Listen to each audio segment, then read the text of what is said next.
Hashtag the Galactic Empire sent an entire assassin army. Earth sent just two, a ninja and Baba Yaga. The crystalline towers of the Galactic Council stretched into the crimson sky of Centauri Prime, their surfaces reflecting the dying light of twin suns. Within the highest spire, Emperor Vexhai the Conqueror stood before a massive holographic display, showing thousands of star systems under his rule. His four arms gestured dramatically as he addressed the assembled War Council, each member representing a different species that had fallen under his empire's dominion. 300 cycles. Vexhai's voice echoed through the chamber, his scaled hide shifting from deep purple to angry red. 300 cycles since we discovered this insignificant blue world called Earth, and still they refuse our generous offer of surrender. General Mordoke, a towering insectoid creature with razor-sharp mandibles, clicked disapprovingly. Perhaps we underestimated their stubbornness, my emperor. Our usual tactics of orbital bombardment threats seem to have no effect on these humans. Stubbornness? Vexhai laughed, a sound like grinding metal. No, General. What we're dealing with is something far more dangerous. These humans possess something we haven't encountered in our conquest of 47 galaxies. They have what their primitive language calls spite. The holographic display shifted to show Earth, a small blue marble suspended in the darkness. Intelligence reports scrolled past in alien script, detailing humanity's curious habit of becoming more dangerous when cornered, their tendency to create weapons of mass destruction when threatened, and their bizarre custom of making jokes in the face of certain death. Admiral Kretak, her tentacles writhing with concern, spoke up. The psychological profiles are troubling, Emperor. When we destroyed their moon to demonstrate our power, they didn't surrender. Instead, they built a bigger moon and painted crude images on it that our linguists dare not translate. And when we vaporized their largest ocean to show our seriousness, added Commander Zixtal, his crystalline form resonating with worry, they somehow made the water come back and left a message floating in space that simply said thanks for the free water vapor, idiots. Emperor Vexhai's eyes narrowed to dangerous slits. In his long reign, spanning over 2,000 years, he had crushed civilizations that wielded technology beyond imagination. He had broken species that could bend reality itself. Yet these humans, with their primitive rockets and their stubborn refusal to acknowledge their obvious inferiority, had become his greatest frustration. The time for demonstrations has passed, Vexhai declared, his voice dropping to a menacing whisper. I want this infestation removed from our galaxy permanently. These humans have committed the ultimate crime. They have made me look foolish in front of the other galactic powers. What are your orders, my emperor? General Mordoke asked, his wings buzzing with anticipation. Deploy the Shadow Collective. The War Council fell silent. Even the ambient hum of the space station seemed to quiet at those words. The Shadow Collective was whispered about in the darkest corners of the galaxy, an army of assassins so deadly, so utterly without mercy, that entire civilizations would surrender at the mere mention of their deployment. All of them. Admiral Kretak's voice was barely a whisper. Every last one, Vexhai confirmed. 1,000 of our most elite killers. Assassins trained from birth in the art of death. Warriors who have toppled governments, eliminated entire bloodlines, and brought civilizations to their knees through fear alone. He gestured, and the display showed detailed files of the Shadow Collective's members.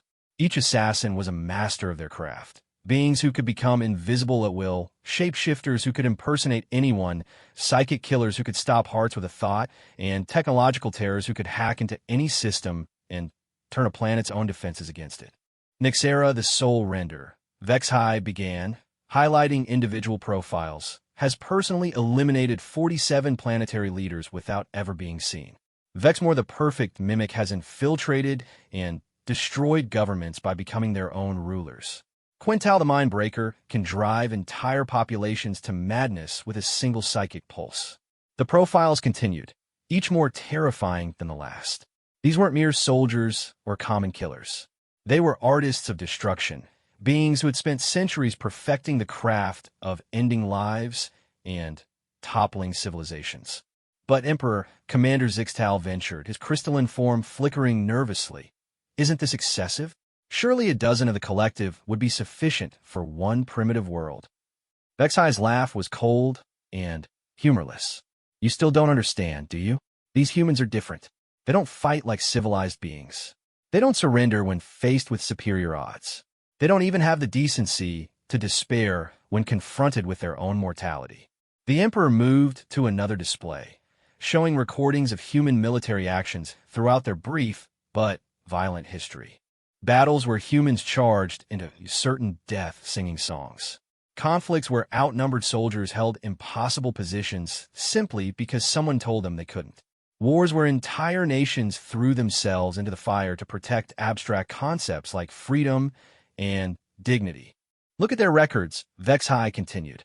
When faced with extinction, they split atoms. When threatened by superior technology, they built planet-killing weapons out of spite. When we offered them the chance to serve in our empire, they sent us a fruit basket with a note that said, "Go step on a space Lego." General Mordok's mandibles clicked in confusion. What's a space Lego? We still don't know. Vexai roared. And that's exactly the problem. We're dealing with a species so chaotic, so unpredictable, so absolutely insane that our best xenopsychologists have declared them psychologically impossible. The War Council exchanged worried glances. In their experience, when the Emperor decided to deploy the entire Shadow Collective, it was because he wanted to make a statement to the rest of the galaxy. But this felt different. This felt personal. The Shadow Collective will depart within the cycle, Vexai declared. They will infiltrate Earth, eliminate its leadership, destroy its infrastructure, and break the spirit of humanity once and for all. I want them to understand that defying the Galactic Empire carries consequences beyond their comprehension. As the War Council dispersed to carry out their orders, Admiral Kretak lingered behind. My Emperor, may I speak freely? Vexai nodded, his attention focused on the tactical displays showing the Shadow Collective ships preparing for departure. In all our previous conquests, we've faced enemies with superior technology, ancient wisdom, or mystical powers. But we've never faced enemies who seem genuinely happy about fighting a losing battle. The psychological profiles suggest that humans might actually enjoy this confrontation. The Emperor's scaled hide rippled with irritation. Enjoy it? They're about to face the most elite killers in galactic history. 1,000 assassins who have never failed in their missions. What could they possibly have that would make them confident against such odds? Unknown to the Galactic Empire, deep beneath the mountains of Colorado, in a bunker that officially didn't exist, Secretary of Defense Margaret Chun was asking herself the exact same question. The detection arrays had picked up the massive fleet moving toward Earth's solar system, and the alien communications they'd intercepted made it clear this wasn't another diplomatic mission. "Ma'am, the analysis is complete," reported Colonel James Rodriguez, setting down a thick folder. 1,000 ships, each carrying a single occupant. Based on the energy signatures and stealth technology, these aren't soldiers. There's something much worse. Secretary Chun rubbed her temples, feeling the weight of humanity's survival pressing down on her shoulders. Assassins, the best our xenoanalysis team has ever seen profiles for. Each one is essentially a one-being army, specializing in infiltration, sabotage, and targeted elimination. If they reach Earth and spread out, they could theoretically eliminate every major leader and military commander within weeks. Through the reinforced windows of the bunker, Chun could see the lights of Denver twinkling in the distance. Millions of people going about their lives, unaware that death was literally heading toward them from the stars. The weight of their fate settled heavily on her shoulders. "What are our options, Colonel?" Rodriguez opened the folder, revealing satellite images and tactical assessments that painted a grim picture. Conventional military response would be ineffective. These aren't invaders we can fight with tanks and aircraft. They're infiltrators who could be anyone, anywhere. Our best defense systems, our most advanced detection equipment, none of it was designed to counter threats like this. Chun stood and walked to the wall display showing Earth's defensive capabilities. Orbital platforms bristling with weapons, underground bunkers stocked with enough firepower to level continents, and early warning systems that could detect a butterfly sneezing in the asteroid belt. All of it suddenly seemed pathetically inadequate. "There has to be something," she muttered. "Some advantage we haven't considered." Colonel Rodriguez hesitated before speaking. Actually, ma'am, there might be, but it's unconventional. At this point, Colonel, unconventional is all we have left. The intelligence community has two individuals in mind. They're not military in the traditional sense, and they're definitely not what anyone would expect us to deploy against the galactic threat. Chun turned, raising an eyebrow. Go on. The first is a woman known only as the Pale Horse. Real name classified so deeply that even I don't have clearance. Former special operations, but she went off the grid 15 years ago after completing missions that are still classified above presidential level. She's credited with single-handedly destabilizing 3 governments and eliminating targets that were considered impossible to reach. The description sent a chill down Chen's spine. She'd heard whispers about the Pale Horse in intelligence circles, stories that sounded more like urban legends than operational reports. And the second, even more unusual, a man known as Kage no Senshi, Shadow Warrior in Japanese. Again, real identity classified. Former JSDF Special Forces, but his methods are, let's say, they combine traditional techniques with innovations that our psychological evaluation teams have declared creatively terrifying.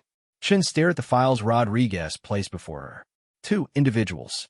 2 human beings against an army of galactic assassins. It sounded like the setup to a cosmic joke. Colonel, you're seriously suggesting we counter an army of alien killers with 2 people? Yes, ma'am. But these aren't just any 2 people. According to the files, they've each survived situations that should have been impossible. More importantly, they represent something the aliens have never encountered, which is... Rodriguez smiled grimly. Pure, concentrated human spite wrapped in professional competence. The kind of people who look at impossible odds and get personally offended by the suggestion that they can't win. As Chen read through the heavily redacted files, she began to understand why these 2 had been recommended. The missions described weren't just successful operations. They were artistic expressions of creative violence that had left enemy organizations not just defeated, but confused and demoralized. Where are they now? That's the interesting part. The Pale Horse runs a small flower shop in Montana. Kage no Senshi teaches meditation and traditional arts in a dojo in rural Japan. They've both been living quiet lives, but intelligence indicates they've been preparing. Preparing for what? For the day someone would be stupid enough to threaten Earth. Chen closed the files and looked out at the distant stars. Somewhere out there, 1,000 of the galaxy's most deadly killers were heading toward her world, confident in their superiority and their inevitable victory. They had no idea they were about to encounter something the galaxy had never seen before. Contact them, she ordered. Both of them. Tell them Earth needs them. Ma'am, are you sure? 2 people against 1,000. Chen interrupted with a smile that would have made the Emperor himself nervous. Colonel, you're thinking like a civilized being. The aliens are sending an army because they think this is a war. But they're wrong. This isn't a war. What is it then? It's about to become a very educational experience about why you should never threaten someone's home. As the orders went out to contact Earth's 2 most dangerous inhabitants, neither the Galactic Empire nor humanity realized they were about to witness something unprecedented in galactic history. The Shadow Collective was about to learn a lesson that no amount of training or experience could have prepared them for. They were about to discover what happened when an unstoppable force met an immovably spiteful object. And in the vast darkness of space, the stage was set for a confrontation that would become legend across the galaxy, if anyone survived to tell the tale. The morning sun cast long shadows across the quiet streets of Whitefish, Montana, as Helen Blackwood carefully arranged a display of white lilies in the window of her flower shop.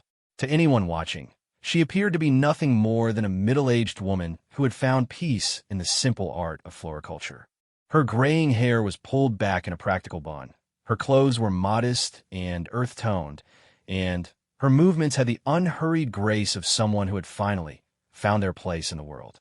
The bell above her door chimed softly as a customer entered. A young man in an expensive suit who looked remarkably out of place among the roses and baby's breath. Helen didn't look up from her arrangement, but her fingers paused for just a moment before continuing their work. We don't get many government types in here, she said conversationally. her voice carrying just a hint of an accent that was difficult to place. Most folks who want flowers to impress someone stick to the grocery store. The man cleared his throat nervously. Ms. Blackwood, I'm Agent Martinez with the Department of Defense. I need to speak with you about a matter of national security. Helen finally looked up, and for just a moment, Martinez caught a glimpse of something in her pale blue eyes that made him understand why this woman's file was classified at levels he didn't even know existed. Then, she smiled, and the moment passed. National security? My, that sounds serious.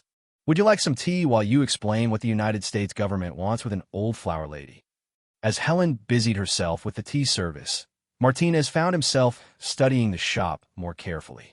What he had initially taken for quaint decorations now revealed themselves to be something else entirely. The seemingly random placement of garden tools created clear sight lines to every entrance. The mirrors positioned among the flower displays provided perfect surveillance coverage.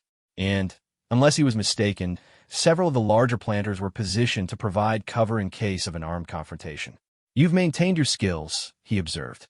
Old habits, Helen replied, setting down a delicate china cup. Though I find the principles of tactical awareness translate surprisingly well to flower arrangement. Both require attention to detail, understanding of positioning, and the ability to create something beautiful from potentially dangerous elements. Martinez opened his briefcase and withdrew a sealed folder. Ma'am, what I'm about to tell you is classified at the highest levels. 3 days from now, Earth will be visited by approximately 1,000 alien assassins. Each one is trained to eliminate entire planetary leadership structures single-handedly. Helen sipped her tea calmly. Aliens? How exciting. I assume you're not here to ask me to arrange flowers for their welcome reception? No, ma'am.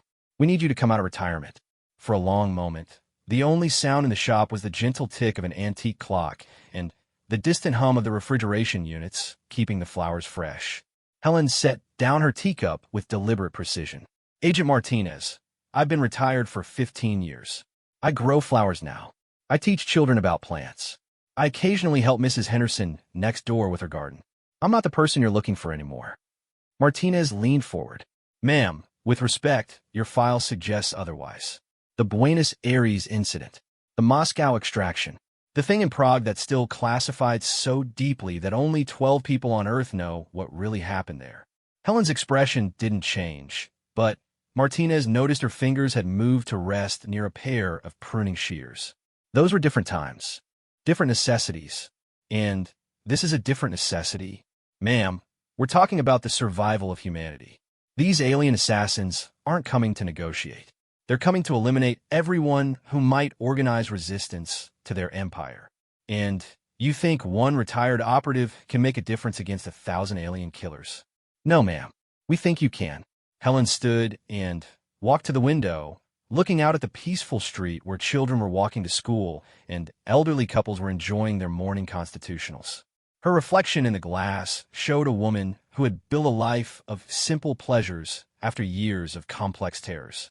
Tell me about these assassins, she said quietly. Martinez opened the folder and began reading from the intelligence reports. As he described each type of alien killer, the shapeshifters, the psychic assassins, the technological terrors, the invisible hunters, Helen listened with the focused attention of a professional evaluating a complex problem. They've never failed, Martinez concluded.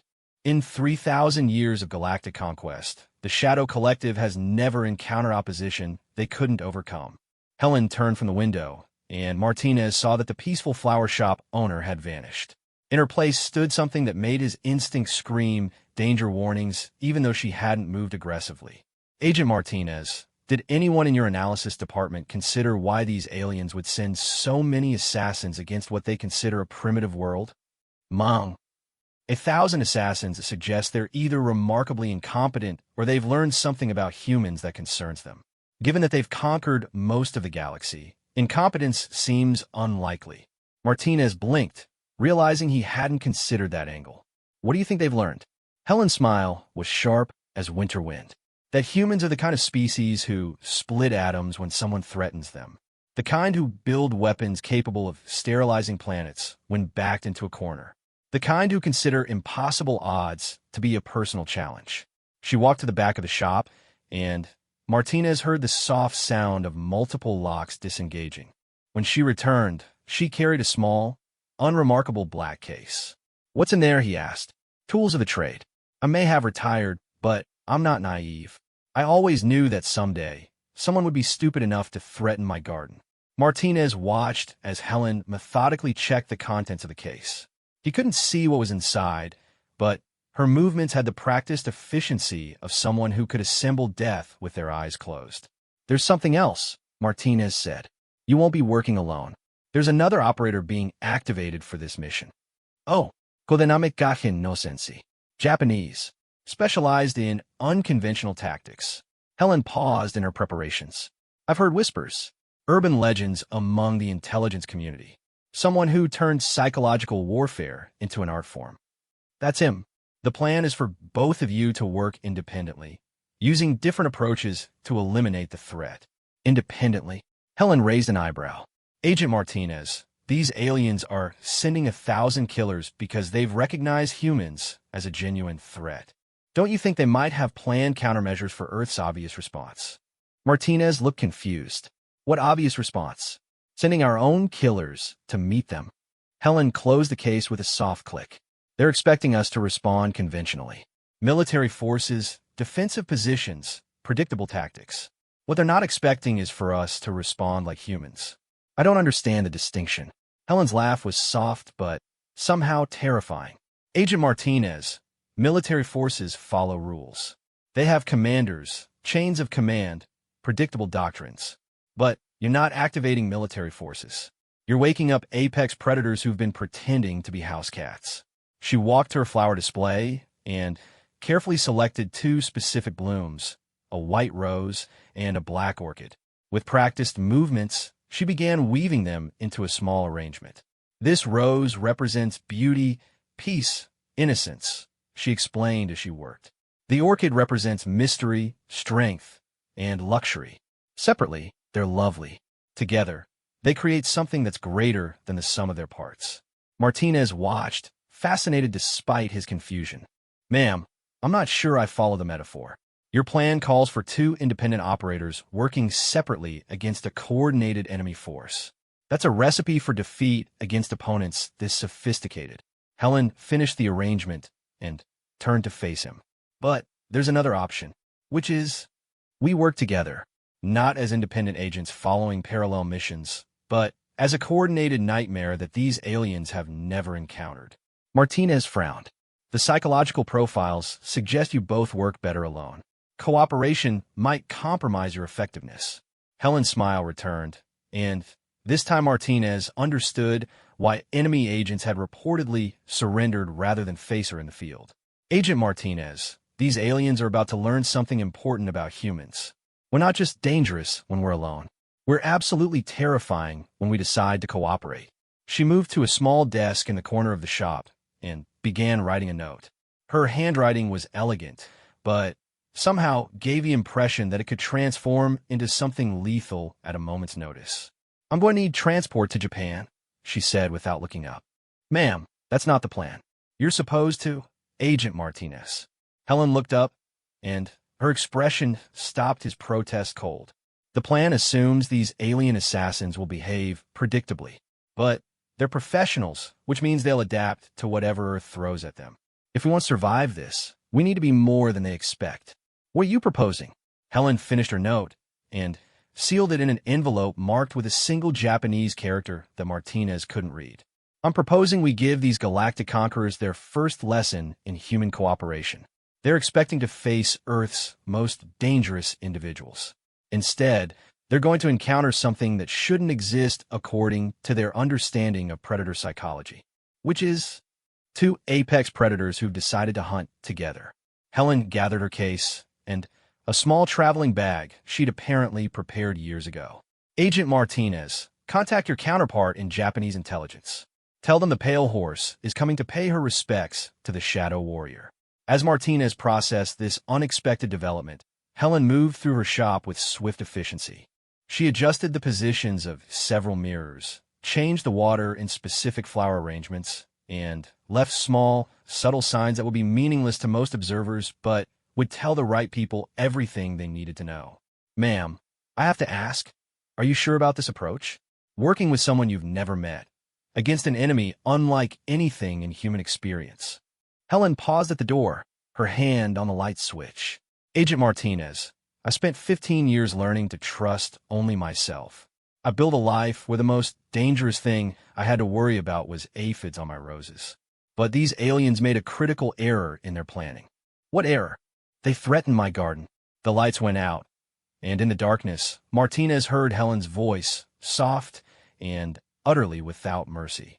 There are some lines you simply don't cross. When the lights came back on, Helen Blackwood was gone.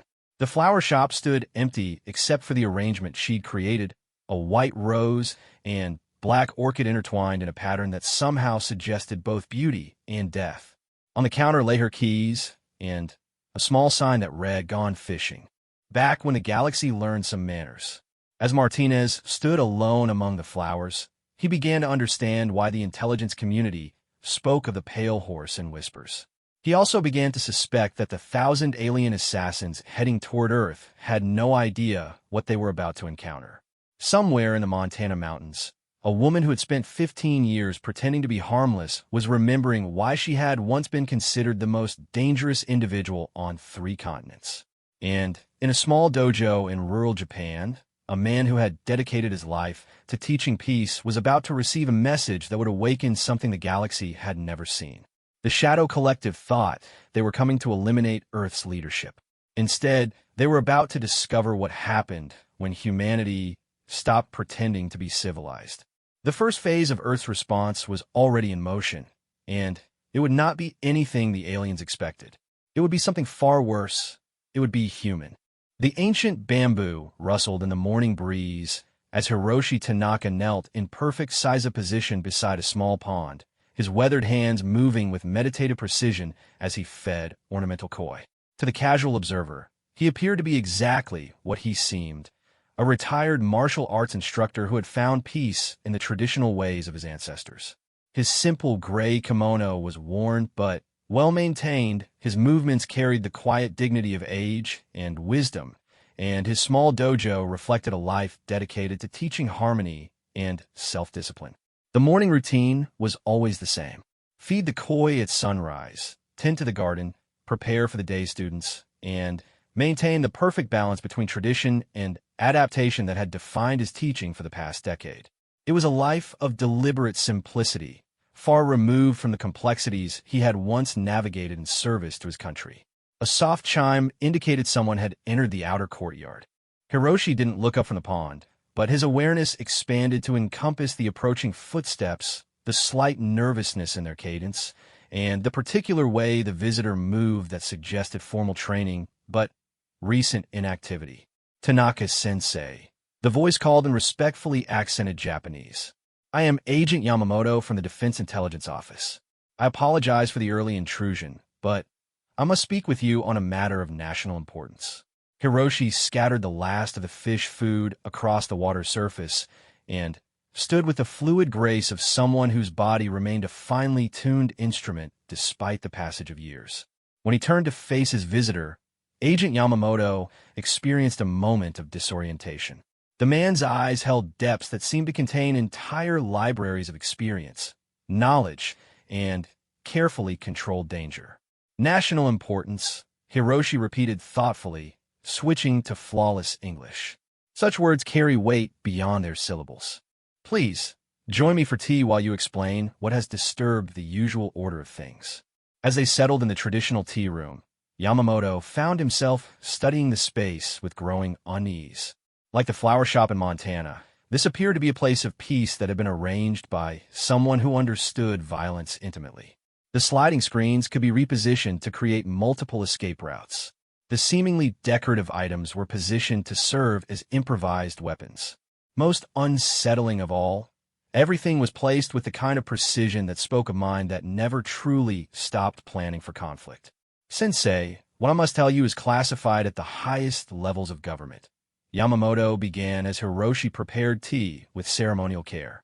"In approximately 60 hours, Earth will receive visitors from beyond our solar system. These visitors are not explorers or diplomats." Hiroshi's hands never paused in their preparation, but Yamamoto noticed the temperature in the room seemed to drop several degrees. Assassins, the older man said simply. Yes, sensei. Approximately 1,000 of them, each trained to eliminate planetary leadership structures. Our analysis suggests they represent a threat beyond anything in human experience.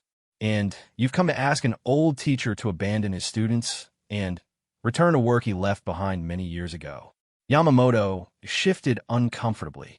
Sensei, your file is classified at levels that require clearance I don't possess. But what I can access suggests you might be uniquely qualified to address this threat. Hiroshi poured tea with movements that transformed the simple action into something approaching meditation. Agent Yamamoto, the man you're looking for no longer exists. I teach children to find balance. I help troubled adults discover peace.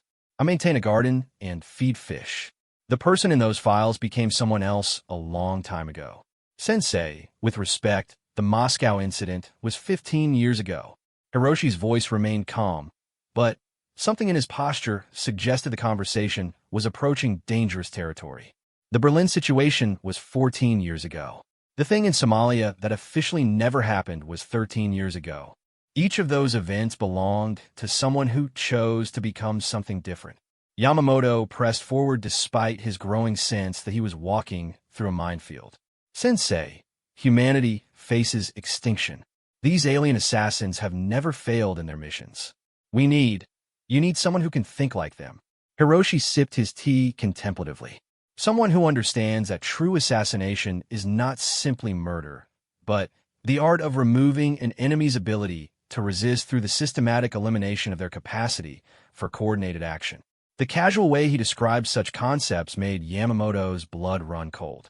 This was clearly still the same man whose methods had become legend in intelligence circles, even if he now channeled those abilities into teaching meditation and flower arrangement. Yes, sensei. Exactly. Hiroshi stood and moved to a window overlooking his garden, where the morning sun illuminated carefully tended paths between meticulously arranged plantings. Tell me about these assassins. Not their capabilities, their psychology. Yamamoto opened his briefing folder and began reading from the intelligence analysis. As he described the Shadow Collective's methods, their perfect success rate, and their systematic approach to eliminating resistance, he noticed that Hiroshi's reflection in the window had changed.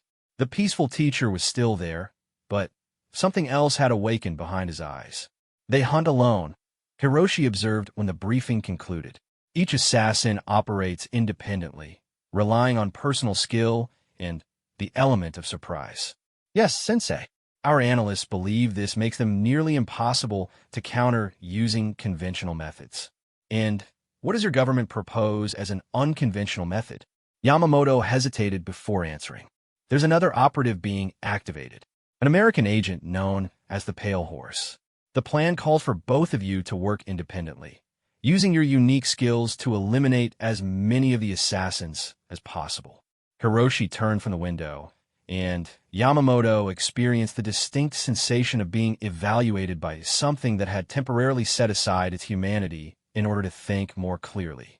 2 hunters against 1,000, working separately. Following the same fundamental approach these aliens have perfected over millennia. Sensei, Agent Yamamoto, your plan assumes these aliens are as predictable as the enemies I once faced. But they've conquered most of the galaxy, which suggests they're capable of adaptation. Hiroshi moved to a small desk, where he began writing in elegant calligraphy. Has anyone considered why they're sending so many assassins against what they consider a primitive world? Yamamoto frowned. Our analysts assumed it was meant as a demonstration of overwhelming force. Or perhaps they've learned something about humans that concerns them enough to deploy their entire elite force. Hiroshi's brush moved across the paper with the same precision he had once applied to far deadlier tools. Tell me about this Pale Horse. Classified beyond my clearance level, but the reputation suggests someone who approaches elimination as a form of artistic expression. Interesting. Hiroshi finished his writing and set the brush aside. Agent Yamamoto, I will accept this mission, but not as you've described it. Sensei, your plan treats this as a conventional conflict where superior individual skill will determine the outcome. But These aliens are not conventional enemies, and humanity's strength has never been individual superiority. Yamamoto watched as Hiroshi moved through the tea room, making subtle adjustments to the placement of various objects. Each change seemed minor, but together they transformed the peaceful space into something that felt like a trap waiting to be sprung. What do you propose instead? Coordination, your pale horse, and I will work together, not separately. We will turn this from a contest of individual skills into something these aliens have never encountered. Sensei, the psychological profiles suggest you both work better alone. Hiroshi's laugh was soft but somehow chilling. Agent Yamamoto, those profiles describe how we operate against human opponents within human systems. But these aliens represent something different entirely, an external threat to our species' survival. I don't understand the distinction. When facing internal threats, humans compete. We establish dominance, protect territory, eliminate rivals. But when facing external threats to the species itself, humans do something that confuses every other predator in nature, which is, we cooperate. Hiroshi moved to a wall scroll depicting a traditional scene of two warriors standing back-to-back against overwhelming odds. This painting illustrates the concept of AI Uchi, mutual strike. Two swordsmen who coordinate their movements to defeat enemies that would overwhelm them individually. Yamamoto studied the image, beginning to understand what Hiroshi was proposing. You want to fight as a team. I want to become something these assassins have no experience countering. They understand how to eliminate individual targets, how to overcome isolated resistance, how to break uncoordinated opposition. What they've never faced is two apex predators who've decided to hunt together. The older man walked to a cabinet and withdrew a small, cloth-wrapped bundle. When he unwrapped it, Yamamoto saw a collection of tools that looked both ancient and impossibly modern, traditional weapons enhanced with technology he couldn't identify. I've been expecting this day for many years, Hiroshi said quietly. Not alien specifically, but the day when someone would be foolish enough to threaten Earth directly. You've been preparing? I've been maintaining readiness while cultivating wisdom. The combination makes me far more dangerous than I was as a young man driven by duty alone. Hiroshi rewrapped his tools with practiced efficiency. Contact your American counterpart. Tell them the Shadow Warrior accepts their invitation to dance with death. Sensei, there's one more thing. The Pale Horse is already en route to Japan. Hiroshi paused in his preparations. Without authorization? Interesting. This suggests someone who understands the situation better than their handlers. Is that good or bad? Agent Yamamoto, someone who spent their career eliminating threats to human security, would naturally recognize when those threats transcend national boundaries. The Pale Horse is coming here because they understand what your analysts have missed, which is, this isn't about America or Japan or any single nation. This is about whether humanity survives or becomes a footnote in some alien historical archive. Hiroshi moved to another window, this one offering a view of the mountain paths that led to his secluded dojo. How long until the aliens arrive? 58 hours. Then we have time for introductions and planning. Agent Yamamoto, I suggest you prepare your superiors for an unconventional approach to this crisis. What should I tell them? That Japan's contribution to Earth's defense won't be what they expect. Hiroshi's reflection in the window showed a man who had temporarily set aside 20 years of cultivated peace. They're sending their best killers to eliminate humanity's ability to resist. In response, humanity is sending its best killers to demonstrate something the galaxy has apparently forgotten, which is that some species should never be threatened. As Agent Yamamoto left to make his reports, Hiroshi stood alone in his dojo, surrounded by the peaceful life he had built after years of necessary violence. Outside, his students would arrive soon for their morning classes, expecting to learn meditation and traditional arts from a gentle teacher who spoke softly about finding harmony in a chaotic world. They had no idea their sensei was about to demonstrate the most advanced form of harmony possible. Two perfect killers working in absolute synchronization to eliminate a threat that believed itself superior to human capability. In his garden, the koi continued their eternal dance through the clear water, unaware that their world was about to change. But their caretaker was already preparing for a different kind of dance, one that would determine whether Earth remained a garden or became a graveyard. The Shadow Collective believed they were coming to face primitive resistance from a backwards world. Instead, they were about to encounter something the galaxy had never seen: human cooperation elevated to the level of art. The first lesson would begin soon. The meeting took place at sunset in Hiroshi's garden, where the ancient bamboo created natural sound barriers, and the arrangement of stones and water provided perfect acoustics for quiet conversation. Helen Blackwood sat in size position across from her host, her posture respectful but ready, while between them lay a simple tea service and two items that seemed remarkably out of place among the peaceful surroundings: a tactical tablet displaying orbital tracking data and a communication device crackling with encrypted updates from defense agencies around the world. 36 hours, Helen said softly, her pale eyes reflecting the last rays of sunlight. The first wave drops in 36 hours. Hiroshi poured tea with the same meditative precision he brought to all his actions. Our observers report they've maintained perfect formation throughout their approach. Disciplined, professional, confident, overconfident, perhaps. Helen accepted her cup with a slight bow. 1,000 assassins suggest they're taking humanity seriously, but their approach vector indicates they believe this will proceed like their previous conquests. The two had spent the past day in careful evaluation of each other and the situation they faced. What had emerged was a partnership that defied every psychological profile either government had compiled. Rather than competing for dominance or struggling to coordinate different approaches, they had discovered a synchronization that felt almost organic. I've been studying their psychological profiles, Hiroshi continued, producing a folder of intelligence reports that had been delivered throughout the day. Each assassin represents decades of training in specific elimination techniques. They're not soldiers. They're artists who have perfected the craft of ending civilizations. Helen nodded, her fingers unconsciously checking the placement of tools concealed within her simple, traveling clothes. I noticed something interesting in the communications intercepts. They refer to this mission as the final cleansing. Not conquest, not subjugation. Elimination, which tells us they've moved beyond seeing humanity as a potential asset to viewing us as a problem that requires permanent solution.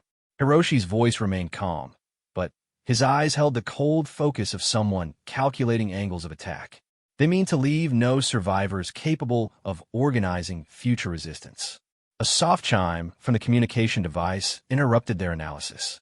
Helen activated the unit, and Secretary Chen's voice emerged through encrypted channels. Pale Horse, Shadow Warrior, we have developments. The alien fleet has begun deploying individual units across the solar system. They're not heading directly for Earth. Hiroshi and Helen exchanged glances. This was not the approach pattern their intelligence had predicted. Specify deployment, Helen responded. Assassins are taking positions throughout the system. Mars, the asteroid belt, Jupiter's moons, even some of the outer planets. They're creating a perimeter. Helen felt the first cold touch of understanding. They're not planning a direct assault. They're establishing a containment field. Containment for what? Chen's voice carried the tension of someone watching her carefully planned defenses become irrelevant. Hiroshi leaned toward the communicator. Secretary Chun, this is Shadow Warrior. The aliens aren't here to conquer Earth quickly. They're here to eliminate it completely while ensuring no human escapes to warn other species about their capabilities. The silence from the communication device stretched long enough to hear the bamboo rustling in the evening breeze. When Chin spoke again, her voice was tight with controlled fear. How long do we have? Helen checked the tactical display, her mind racing through the implications of this new strategy. If they're establishing a complete perimeter, they'll want to eliminate all space-based infrastructure first. Satellites, space stations, orbital platforms. Then, they'll systematically work inward. 12 to 18 hours before they begin the primary assault, Hiroshi added. But that's not our immediate concern. What is? They'll send advanced scouts to gather final intelligence before the main elimination begins. Perhaps a dozen of their best infiltrators, tasked with identifying and eliminating key defensive personnel.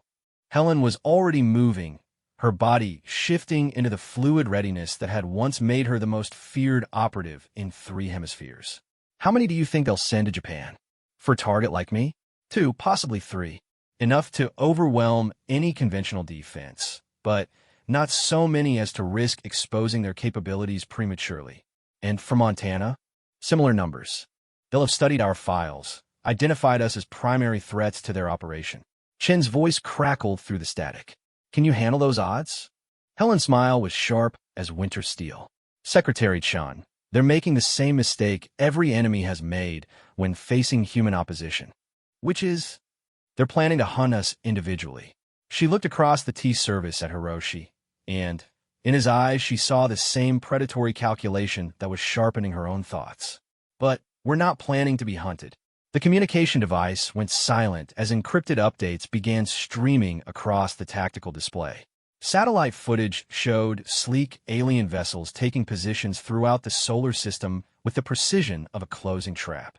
Each ship was perfectly positioned to intercept any attempt at escape while maintaining optimal firing solutions on Earth's major population centers. Beautiful, Helen murmured, studying the deployment pattern. Absolutely perfect tactical positioning. Hiroshi raised an eyebrow. You admire their competence? I admire their confidence. Look at this formation. It's designed to contain and eliminate a conventional spacefaring civilization. Orbital bombardment platforms here, interception vessels there, communication jammers positioned to isolate Earth from any potential allies. But it's also designed around the assumption that Earth's defenders will behave predictably. Retreat to defensive positions, attempt to coordinate through official channels, follow established military doctrine. Hiroshi began to smile, and Helen realized he was seeing the same opportunity she had identified. They've never faced opponents who view impossible odds as a tactical advantage. Exactly. Their entire strategy depends on our forces acting rationally. The tactical display chimed with an incoming priority update. Helen activated the message and watched as new intelligence scrolled across the screen. 3 alien vessels had detached from the main formation and were approaching Earth's atmosphere. Their target vectors were clear, one heading for Japan, one for Montana, and one for what appeared to be the Pentagon. Advanced reconnaissance, Hiroshi observed. They want to eliminate key personnel before beginning the primary assault. How long until they arrive? 6 hours for the Japanese vessel, 7 for Montana, 8 for Washington. Helen stood and began making subtle adjustments to her equipment loadout. That gives us time to prepare a welcome reception. Us. Hiroshi's voice carried a note of curiosity rather than surprise. The vessel heading for Montana will expect to find the pale horse in her familiar environment. Instead, they're going to discover something that shouldn't exist according to their understanding of human psychology. 2 apex predators hunting together. Precisely. But first, we need to eliminate the advanced scouts coming here. Hiroshi began his own preparations, and Helen watched with professional appreciation as he transformed from peaceful teacher to something that belonged in the shadows where civilization ended. His movements became fluid and purposeful, each gesture economical and precise. The terrain around this dojo offers excellent opportunities for channeling attackers into disadvantageous positions, he said, pulling out a detailed map of the surrounding area. Multiple approach routes, but all can be observed and controlled from specific vantage points. Environmental advantages, Helen agreed, studying the topographical details. But they'll expect environmental countermeasures. What they won't expect is adaptive coordination. Explain. Helen moved to the map and began tracing potential attack patterns with her finger. Traditional assassination tactics rely on predictable target behavior. The target either runs, hides, or fights from a static position. But if we treat their attack as the opening move in a larger game, we turn their advanced reconnaissance into an intelligence-gathering opportunity, Hiroshi finished. Allow them to reveal their capabilities and methods before the main assault begins.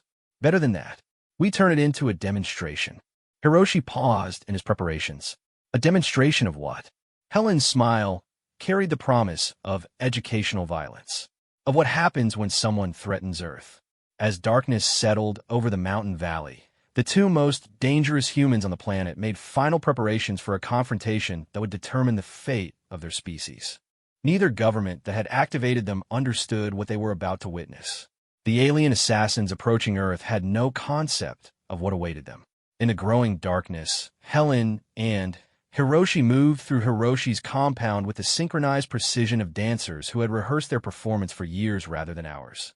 They positioned equipment, established sight lines, created overlapping fields of fire, and prepared contingencies for every possible scenario their combined experience could imagine. Question, Helen said as they completed their preparations. When this is over, assuming we survive, what happens next? Hiroshi considered this while making final adjustments to a series of devices that would have impressed the galaxy's most advanced military engineers. I suspect our governments will want us to disappear again, return to our gardens and flower shops, and pretend this never happened. And will you? That depends on what these aliens teach the galaxy about threatening Earth. Hiroshi's voice carried the quiet satisfaction of someone who had found perfect clarity of purpose. If they learn appropriate respect, perhaps retirement will remain an option. And if they don't, then Helen Blackwood and Hiroshi Tanaka will disappear forever, and something else will emerge to remind the galaxy why some species should never be threatened. The first alien vessel entered Earth's atmosphere precisely on schedule, its stealth systems rendering it invisible to conventional detection methods. Its occupants had studied the target files, planned their approach vectors, and prepared to demonstrate why the Shadow Collective had never failed in their missions. They had no idea they were about to provide a demonstration of their own, one that would become legend throughout the galaxy for very different reasons than they intended. In the silence before the storm, Helen and Hiroshi stood ready to begin a dance that would determine whether humanity earned the galaxy's respect or became its next cautionary tale. The first lesson was about to commence. The first alien assassin materialized in Hiroshi's garden at exactly 2:47 a.m., its cloaking field shimmering like heat distortion as it surveyed the peaceful compound. ZYX Tau, the phase walker, had eliminated 17 planetary leaders without ever being detected, using its ability to shift between dimensional phases to bypass any security system.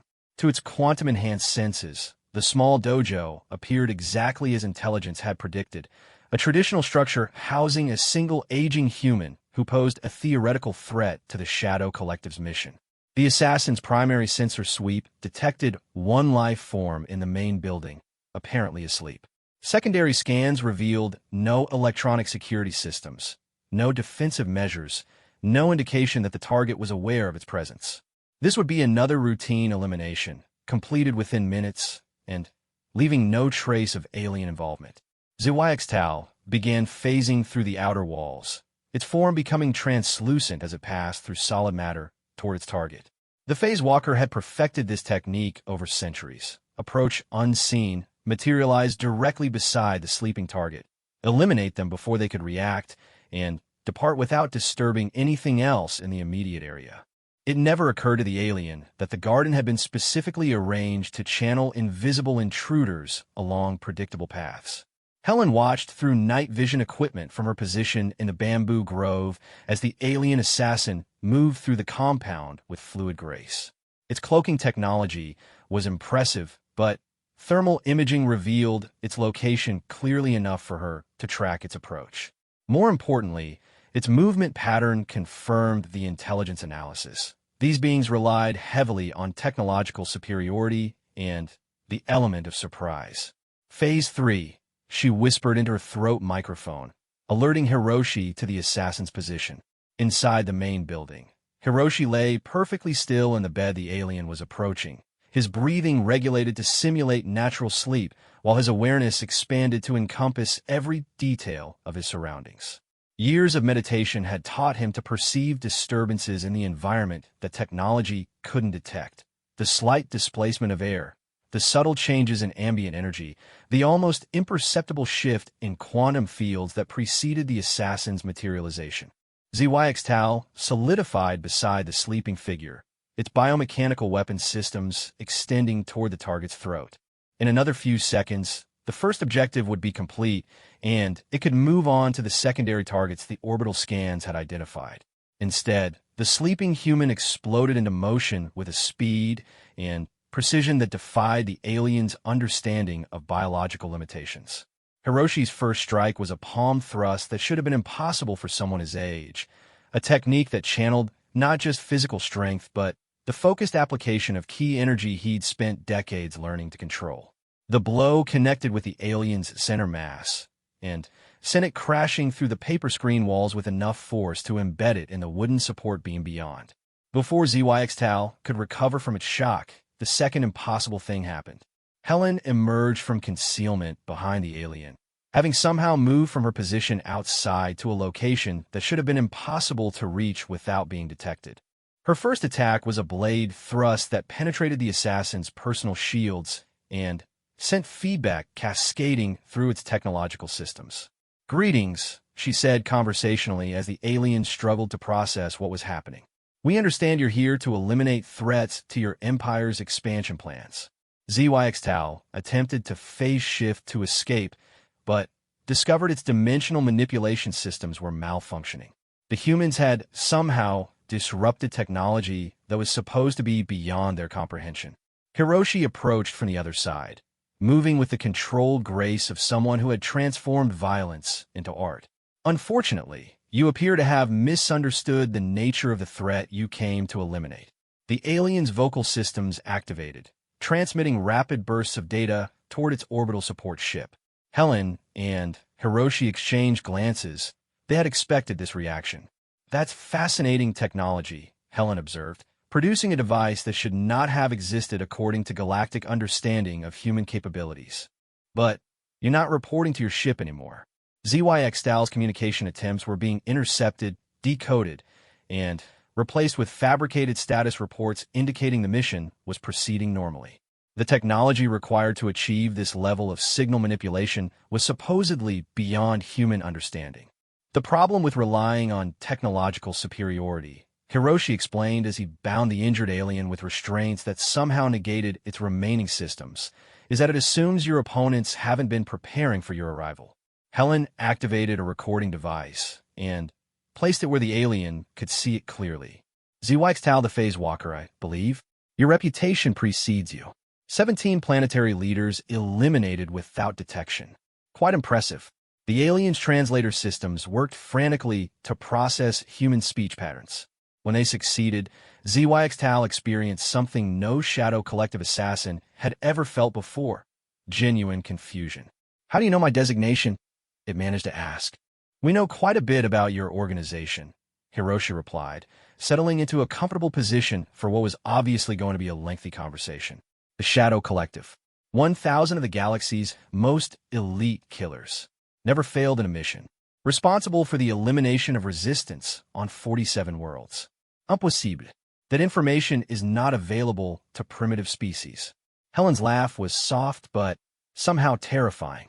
"ZYXTAL, you're making the same mistake your Emperor made when he decided to threaten Earth." "What mistake?" "You assumed we're primitive." What followed was an educational experience that would have fascinated xenopsychologists throughout the galaxy. Over the next hour, Helen and Hiroshi demonstrated capabilities that challenged every assumption the Galactic Empire had made about human development. They revealed knowledge of alien technologies that should have been impossible for humans to possess.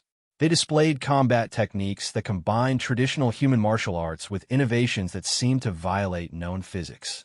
Most disturbing of all, they demonstrated a level of psychological insight that allowed them to predict and counter the aliens' responses with terrifying accuracy.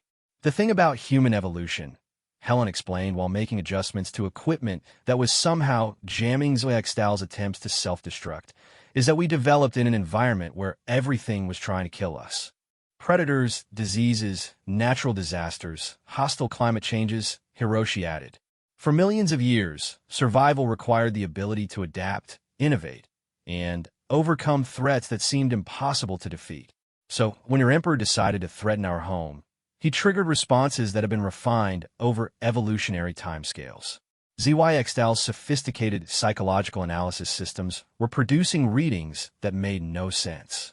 These humans were displaying behaviors that shouldn't coexist: predatory efficiency combined with protective instincts, strategic brilliance combined with tactical improvisation, technological sophistication combined with primitive emotional drivers.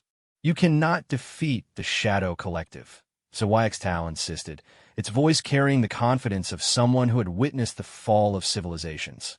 We are too numerous, too skilled, too experienced. That's probably true, Helen agreed. If this were a conventional conflict. But this isn't conventional, Hiroshi continued. This is something your empire has never encountered before. What is it? The two humans exchanged a look that somehow conveyed volumes of communication without words. When they turned back to their prisoner, Zhuangtao experienced something its species had forgotten was possible: primal fear in the presence of apex predators. It's what happens when humans stop pretending to be civilized, Helen explained. Meanwhile, in orbit around Earth, the Shadow Collective's command ship was receiving status reports that indicated the advance reconnaissance was proceeding normally. The three advance teams had reached their targets and were eliminating key personnel according to schedule. Emperor Vexhai observed the mission progress with satisfaction, confident that humanity's brief resistance was about to end. He had no idea that the status reports were fabricated, transmitted by equipment that human intelligence had somehow developed in complete secrecy. The real advance teams were learning lessons that would have changed the Empire's entire approach to the human problem. In Montana, 2 more assassins had arrived to find Helen's flower shop apparently empty and undefended. They were currently discovering that the building itself was an elaborate trap designed by someone who understood alien infiltration techniques better than they understood themselves. In Washington, the Pentagon's security systems had been mysteriously upgraded with countermeasures that seemed specifically designed to counter alien stealth technology. The assassin sent to eliminate Earth's military leadership was trapped in a maze of defenses that anticipated its every move. But in Hiroshi's garden, the real education was taking place. Your empire has conquered 47 worlds, Helen said, producing intelligence files that should not have existed. Each conquest followed the same pattern. Demonstrate superior technology, eliminate leadership, occupy strategic positions, integrate the conquered population into imperial structures. It is an efficient system, Zhuangtao replied, pride warring with growing unease. Efficient against civilized opponents who value their own lives above their independence, Hiroshi agreed. But you've never faced a species that considers extinction preferable to subjugation. Impossible. Self-preservation is a universal constant. For individuals, perhaps. But humans aren't just individuals. We're a collective entity that has survived every extinction-level event our planet could produce. Helen's voice carried the weight of evolutionary history. When you threatened our home, you didn't threaten individual humans. You threatened the continuation of our species. And that, Hiroshi added with a smile that would have given Emperor Vexhai nightmares, activates responses your psychologists never considered possible. As dawn broke over the mountain valley, Zhuangtao began to understand that its empire had made a critical error. The Shadow Collective wasn't facing primitive resistance from a backward world.